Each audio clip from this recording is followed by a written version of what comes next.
Steer here, JC's Lawn Tips. I'm here with Davin from Elements Lawn and Snow. Davin, welcome to the YouTube world. This guy will have a YouTube channel someday, maybe. But we're here at his shop. He's got an awesome facility here, and he's going to show us his brand new John Deere 244. That's right. And this metal plus. Here we are in the corner of the shop over here, and this is Davin's new loader. So Davin, you came from running plow trucks, skid steers, everything else. Here's the loader. So give us the rundown on this thing and maybe go into detail of like why a machine of this size and how it's benefiting your operation. All right, yeah, we'll do. So this is a John Deere 244L, weighs roughly 12.7, and then with the pusher, it probably adds another 1,500 pounds. We went with the Metal Plus, it's an 830/13. So the moldboard on it is 8 feet, the wings are 2.5, and then it's 30 inches tall. Went with the live edge, quite a bit more money, but everyone we talk to says it's worth the investment. So, And the live edge, that's similar to like the Arctics, right? So it's kind of like individual sections, if I understand that right, where it's kind of moving up and down, or no? Yeah, correct. So each one of these is sections, which you can see there. So it's 5 sections there. This is all carbide, cutting edge, and those all will lift up independently. Gotcha. That's sweet. Yeah, the build quality, I don't know if it's going to get through in the video, but it is pretty stout. This is what it looks like. But yeah, we were kind of intimidated at first running the Metal Plus compared to like the Snow Wolf or Arctic or anything of that nature because of the electrical. Just because electrical and snow never really mix, but so far we haven't had any issues. They're really good electrical seals. The plow comes pretty much ready to go. All we had to do was run the electrical to the loader. So hydraulic was already there. It's just 2 hydraulic lines and then the electrical line, and then you're good to go. that's sweet. Now, another thing that we were talking about earlier is like just even the tires on this loader. Like they're not going to be the stock tires, because if you put like just regular construction tires on this loader, it just, from my understanding, wouldn't get enough traction in the snow. Yeah, correct. So before we even took delivery of it, we upgraded to these Michelin tires. Just give us a little better traction.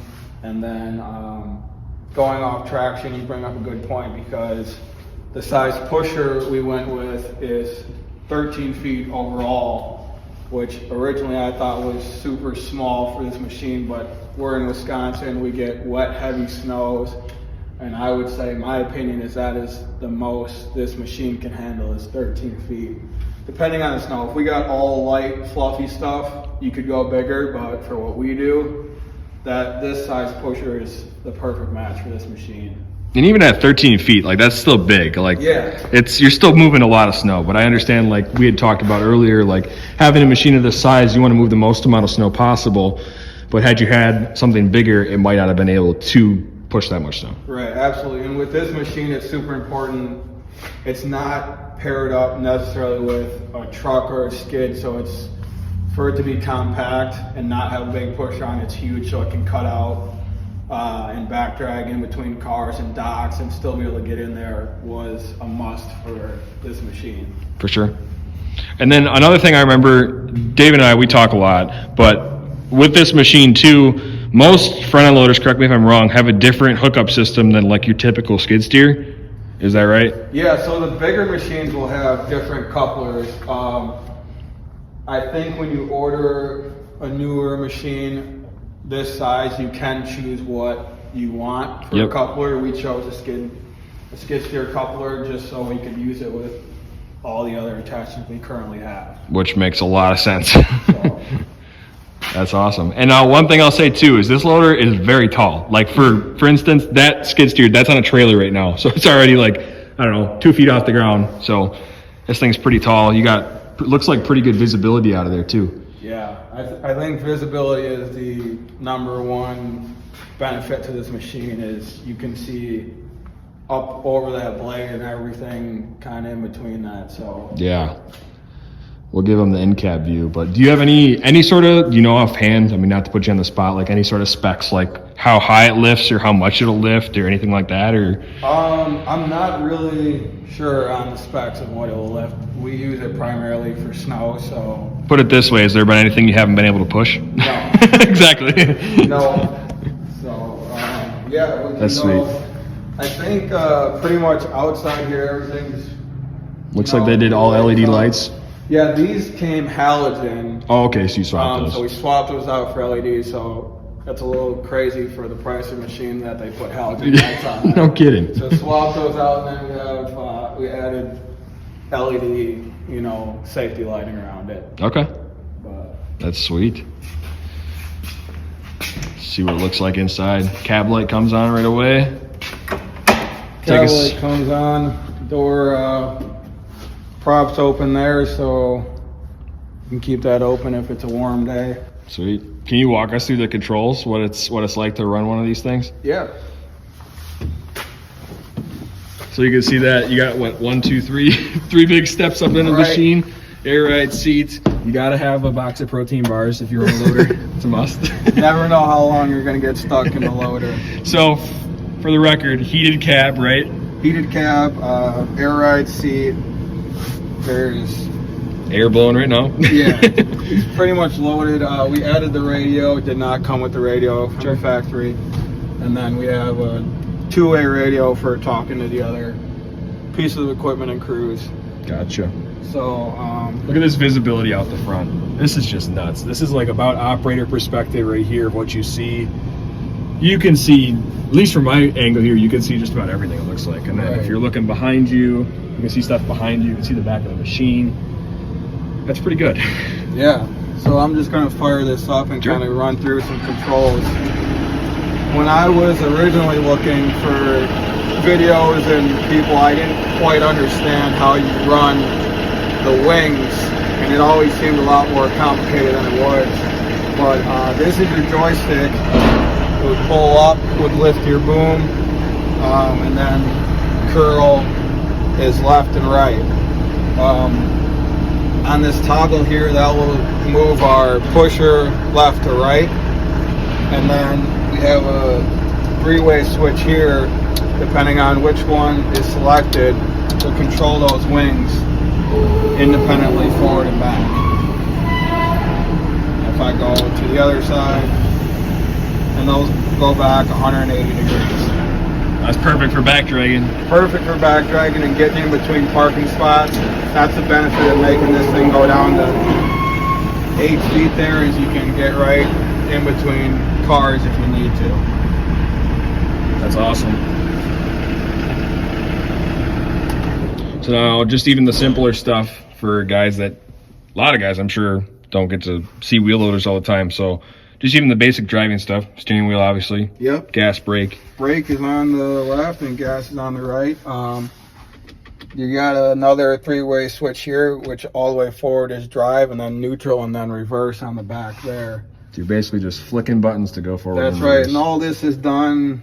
The guy we had do the wiring, Josh, put this switch in a great spot, so I never have to take my hand off the wheel. I can do everything with wing controls and boom functions with my right hand. That's awesome. So I know a lot of guys would put switches for their wings down here. I saw a couple videos, which I'm just not a fan of taking my hand off the wheel if I don't need to. So it gets a little more complicated on this side with a whole bunch of different buttons, but it's basically just parking brake, heat controls, and then like ride control, and then quick coupler disconnect. These are all hazard lights, and then lights for like scene lighting and Nice. off the back. We flick those strobe lights on once, show these people what they're missing. I mean, this is in the shop, but one thing David does is he lights up all of his pieces of equipment, that's for sure. So the one thing about snow too is being able to be seen and be visible is a huge deal. So that's where it's at right there, for sure. So that's the inside of the cab, the lights and all that stuff, obviously much brighter at night. Door even locks in place, that's cool. So now we're on the back of the machine here. This thing's very compact, honestly, from what I see. Yeah, it's really impressive when you get comfortable with it where you can really get it. So it saves a ton of time with shovelers and handwork. With the size that it is, still being a larger piece of equipment, it can really, get in the tight areas. Yeah, like it's a large piece of equipment, but what's crazy is like, this is on the smaller side of wheel loaders. Yeah. Like it gets bigger from here. Yeah. Yeah. And So- then this is our bucket that came with it. It's about 1.5 yards. Plan was to use it for moving snow if we get to that point, but this year it's snowing, everything melts off the next day, so no need for that yet. That's awesome. It looks like engine access looks like it's pretty good. Like the whole thing probably just lifts up right Yeah, here. the whole thing lifts up here. And for the most part, the things you need to get to are relatively easy to get to, so. That's good. Battery too. Yeah, battery's down right over here on this side. That's kind of the most important thing. Yeah. When your machine doesn't want to start or something. Exactly. Already had to jump at one time this year. That's awesome.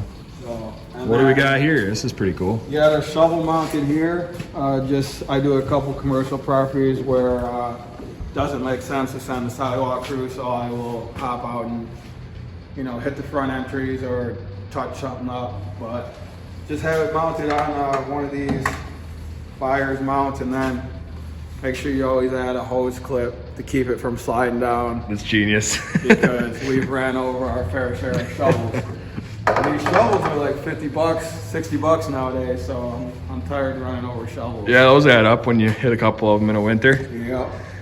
That's awesome. So being a loader, obviously it articulates more than like a skid steer, so you could probably get in places a little bit better maybe, or just being able to maneuver. You find it easier? Yeah, I think, a skid's probably gonna get you at places, just because you can turn 90 Yeah. degrees a little better than this is. But overall, the benefits to this over a skid is the visibility and the comfort of a cab. 100%. There's so much room in there compared to a skid. Not to mention travel speed too though. Yeah, that's huge. The step down from this, I think, is like a 204 or 304. Don't quote me, but it's one step smaller than this, and that's probably for what we're doing right now is all we needed. But the travel speed was like 12 miles an hour, and this one will actually go 23 and a half is what the specs say. But when we're going down the road, the speed signs always give me at 25. So it moves right along, and we can get site to site pretty quick. That's awesome. So overall, you've been happy with the purchase of this loader? I mean, obviously depends if you get snow or not wherever you live, but has it worked well for your business for what you use it for so far? Yeah, we'd probably have a whole different answer for you if it wasn't snowing this year, but we've been lucky to plow, I think 7 or 8 times now, with more coming tomorrow. Yep. So it's been a blessing, and I'm glad that we pulled the trigger on it. Gotcha. Now if somebody's interested in this, out of curiosity, because you don't see a lot of guys run these, and if you do see them, they won't take the time to make a video like you will, so thank you for that. Yeah, absolutely. But what would a setup like this run? I mean, I know the pusher's its own thing, the loader's its own thing. Heck, they probably don't even throw the buckets on anymore with today's market. Right. But what does a loader setup like this cost for an operation to buy? Yeah, so the loader itself, you're looking around, at the time I bought it, I'm sure it's more expensive now, but it was around $117,000. And then something that caught me off guard was the tires. Oh yeah. The tires themselves were $7,500, and that's still on the low end compared to some of the other snow tires. Yep. So that was an expense that brought my total up to close to the 125 range when it was all said and done. And we haven't even gotten to this pusher yet. Right. So if that wasn't enough money spent, we decided to go with the metal class, and this runs around $25,000 Okay. with the live edge. So all in all, we're like 150. 150 would be a good budget number. Yep. Now, I guess what the other question is going to be is people in the comments are going to be like, dude, there's no way you're making any money if you bought a $150,000 loader. What's your answer to that? Like, is it all in the accounts that you do? That's why you went this way and didn't just buy another truck or something like that? Yeah, I think it comes down to the efficiency, knowing your business and doing. There was a lot of math and scenarios ran before I bought it to make sure that I am going to get the money back. The business is going to recoup the money and also make money from it. When you look at a machine like this, you can't expect to pay for it in one season. You got to think long term and just make sure you're committed to snow, and that you're going to make sure that machine, you know, pays for itself and makes money. But yeah, having the work is super important and making sure you have a plan for it. I think why we made it work was a lot of guys, and I'm still trying to understand. I'm at the point where I don't understand how guys have this kind of equipment that sits on like one site. Just because I don't have any sites that are that big. So for me to see, you know, 250 grand sitting on one site, I'm still trying to see how they justify that. We do about 18 different commercial sites with this, and they're all within 3 miles. So that's why we just rode this thing back and forth to all those sites, and that equals enough money because we're able to do that in a shorter amount of time as 2 trucks would do to justify it. Gotcha. Yeah, no, this is sweet. This is definitely dreams and goals for a lot of people, myself included, and it's cool to see somebody like this doing this. And what's even crazier is you'd think David's been in the business for 10, 15, 20 years. Not saying you're old, because you're not, but I'm saying like a guy like you, I feel like when you're at this stage of the game, you've been in the business for like 10 years. And when did you start? We started in the spring of 2019. Yeah. So this is our 4th season. Every year we're obviously trying to grow, but it happens so quick too. It doesn't seem like it, but you kind of lose the perspective of, you know, how nice this equipment is. Not the perspective, but like it just still doesn't seem real. It doesn't seem like it's ours. Yep. And it just keeps you excited to keep growing. So if you like that video on this John Deere loader, which is pretty sweet, might have some more videos coming with David in the future. David, dude, thank you for taking the time and Absolutely. making this video, which is really cool. David's about an hour or so away from me, but we try to get together in the winters, maybe sometime throughout the summer when we're not as busy, but it's fun. And David's taught me a lot. You guys see my truck that I have, my 2015 F250. I bought that truck from him, and this man right here is the reason that I'm doing snow removal by myself. So thank you for that. Finally talked you into it. Yep. And he's kind of been a good coach and mentor outside of being just a friend too. So it's been really good to learn from him and take some of the things that he's learned over the years to get himself where he is. And this isn't even all of his equipment. Not saying that the equipment means anything, but it just kind of shows how far you've progressed. Because if you didn't have all of this equipment, you wouldn't be doing the work you're doing and have the crews that you have and the guys that you have and the operation that you have. So it is really cool. So guys, again, if you like this video, let me know down in the comments below. And where can they find you if they want to tag along more? Yeah, currently we are just solely on Instagram, and that is at Elements Lawn and Snow. So, and I will tell you, he's got a killer Instagram page that shows a lot of snow videos, a lot of mowing videos, a lot of bagging leaf videos, like just TikTok, stuff like that. So trying to get this guy to the YouTube side. So if you watch this whole video to the end, let me know down in the comments so that we can get this guy to start a YouTube channel. All right, guys, that's what we got for today, and we'll see you in the next one. Take care.